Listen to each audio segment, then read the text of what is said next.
Isinulat ni Giovanni Pido, ang manlalakbay na manunulat. Sa malaking bangka pa lang, usap-usapan na doon ang tungkol sa mga aswang. Ang Ofaria o Beringan ay isang nakatagong kaharian sa Pilipinas. Na aswang ang tumambad sa harapan ko at lawit ang dila. Nasa harapan ko pala mismo ang babaeng nakatamit pang kasal na nakabuka ang bibig. At nananalaytay sa dugo ko ang pagiging isang babaylan. May gumagalang aswang sa lugar na ito. Ang mundo ay binabalot ng hiwaga at kababalaghan. At ito nga ang dahilan kung bakit nag-aalulong ang mga aso ngayon dahil sa isang aswang.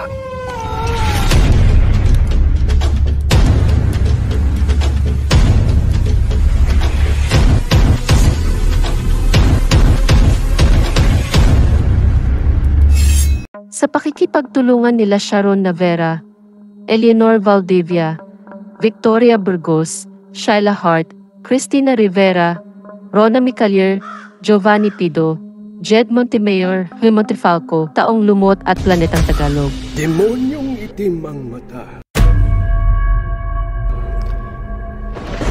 Ang kwentong ito ay mula pa noong 1980s. Si Kevin ay nakatira sa Texas kasama ang kanyang asawang si Rachel, mga anak na si James at si Emma.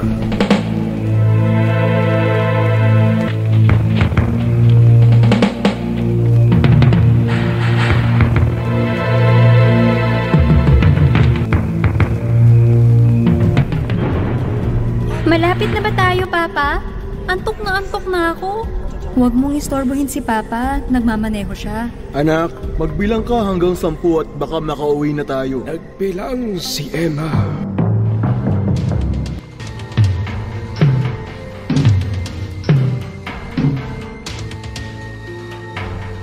Isa, 2, 3, 4, 5, 6.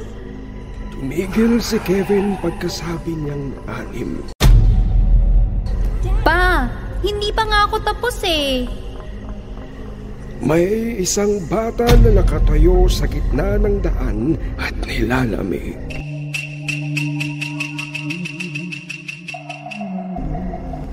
Diyan lang kayo. Kakausapin ko ang bata. Mag-iingat ka ha? Oo, dito muna kayo. Nilapitan niya ang batang nakayuko.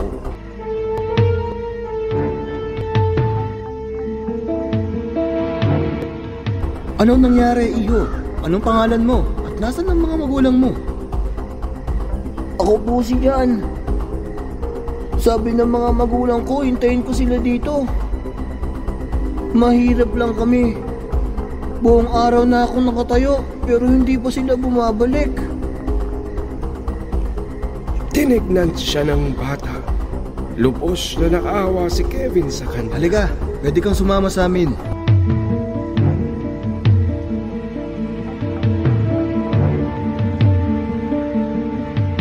Pinaupo ni Kevin si John at nagkwento kay Rachel. Pero Kevin, may mga magulang rin yan. Paano kung hanapin siya ng mga magulang niya? Ewan ko. Pero hindi natin siya pwedeng iwan lang sa lamig. Nagpatuloy sa pagmamaneho si Kevin at nakauwi sa kanila. Nakatitig si James at Emma kay John. Tahimik na pumasok si John at nakita niya na may chandelier. Gumawa siya ng malademonyong ngiti. Nakatayo si Kevin sa ilalim nito. James at Emma, ito si John. Sama-sama muna kayo sa isang kwarto ngayon. Okay, Papa.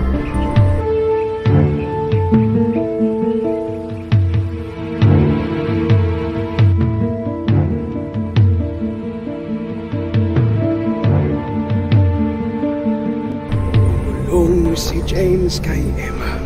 Kakaiba siya. Bakit nakatitig lang siya sa bahay? Ewan ko, Kuya. Baka hindi pa siya nakakita ng malaking bahay. Tara dyan, ipapakita namin ang kwarto sa'yo.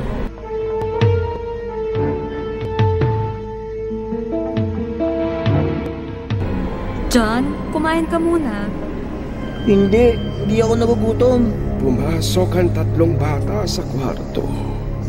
Buong araw siyang nasa daan, pero hindi daw siya nagugutom. Parang may mali.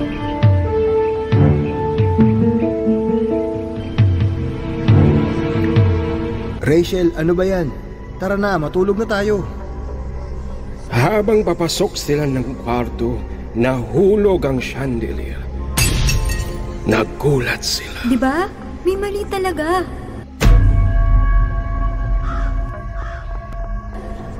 Wala yan. Okay lang ako. Lumuwag lang siguro yung screw ng chandelier.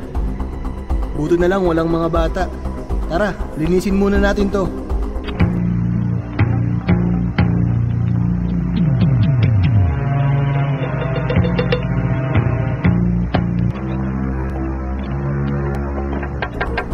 Nakatingin si John sa kanilang dalawa habang nakangiti at nag-iitim ang mata. Hindi makatulog si Emma sa sobrang tuwa. Matulog ka na, Emma. Ba't ka ba talon ng talon? Kuya, magkwento ka nga. Tapos matutulog na ako. Dumating si John na may normal na mukha. Pwede ba ako magkwento? Tumitig si Emma at James habang nagkukwento si John.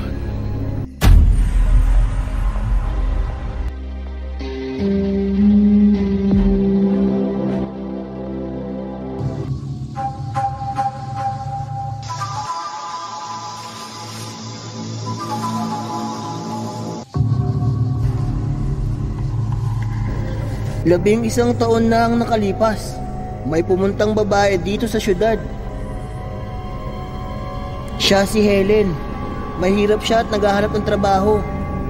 Isang araw, may nakilala siyang lalaki na ang pangalan ay Peter. Meron siyang itim na mata. Tinawag siyang Satanas ng pamilya niya.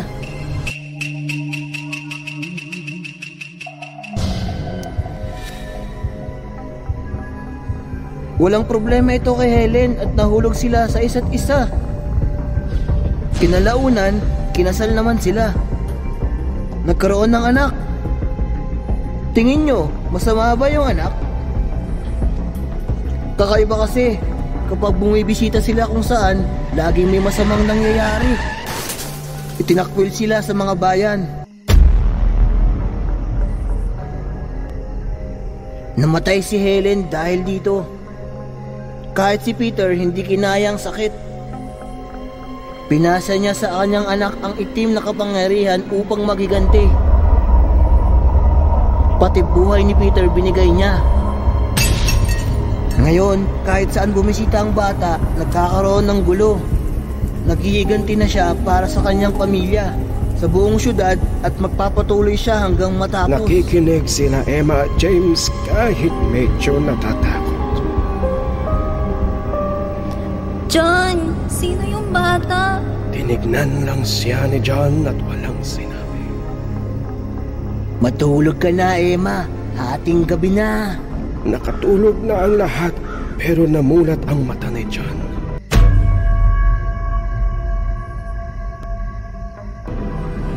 Nagkaroon siya ng itim na mata at malademonyong ngiti. Ngayon, kayo naman ang matutulog habang buhay. Nagising si Rachel at ginising niya si Kevin. Kevin, hindi ako makatulog. May isang bata sa kwarto ng anak natin. Sige, tignan natin kung tulog na nga mga bata. Tinulak ni John si Emma at James sa kama. John, anong ginagawa mo? Oras ba ng paglalaro? Nagsimulang umiyak si Emma. Nagmadali si Kevin at Rachel. Pagbukas nila ng pinto, natigilan sila. Malakas ang pag-iyak ni Emma at James. Mama, pinupog kami ni John. Nang tumingin sila kay John, naging itim ang kulay ng kanyang mga mata at tumawa ng malakas. Dahil pinapasok nyo ako, tinawag nyo rin ang katapusan nyo. Lahat ng bagay dito ay masisira. Galit na tumakbo si Kevin papunta kay John. Pero malakas ang masamang mata ni John. Naging itim rin ang mata ni Kevin at pumulot ng kutsilyo. Huwag ka nang mag-isip, Kevin. Sumunod ka na lang. Inatake ni Kevin si Rachel.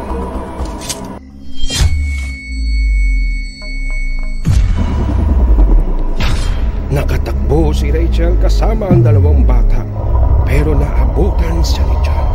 Tumigil ka na! Tinulungan ka namin, pakawalan mo na kami! Sinaksak siya ni Kevin. Nasa ilalim pa rin siya ng kontrol ni John. Pinatay rin ni Kevin si James. Tumitig si John kay Kevin. Tumaway si John kay Kevin at tumalon. Namatay rin si Kevin. Umalis si John at ginawang katulad niya si Emma. Sa susunod na gabi, may isang lalaki na pauwi galing sa kanyang trabaho. Nakita ni Max ang isang bata na nilalamig. Anong nangyari, iho? Tumingala ang bata sa kanya. Si Emma ang bata. Maya-maya, pumasok si Max sa loob ng kanyang bahay kasama si Emma.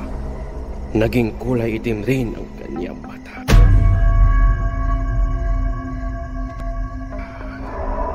Ang wakas.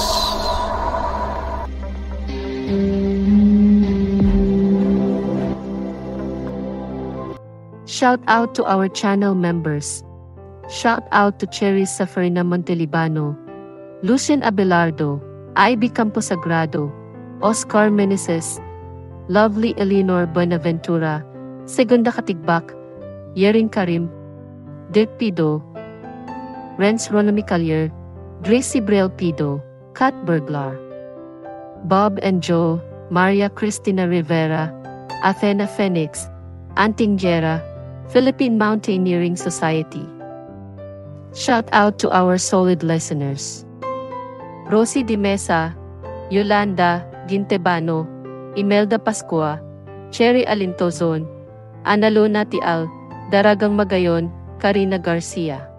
Badeta Plaza, Nori, Tarzan in Palawan, Rona Besagas, Erlinda Samson, Private Lin, Michael Gray, Leo Mati, Girly Guillermo, Paris Mickey Philippines, Ronnie and Joe, Datu Horror Story, at sa lahat ng overseas Filipino workers sa buong mundo.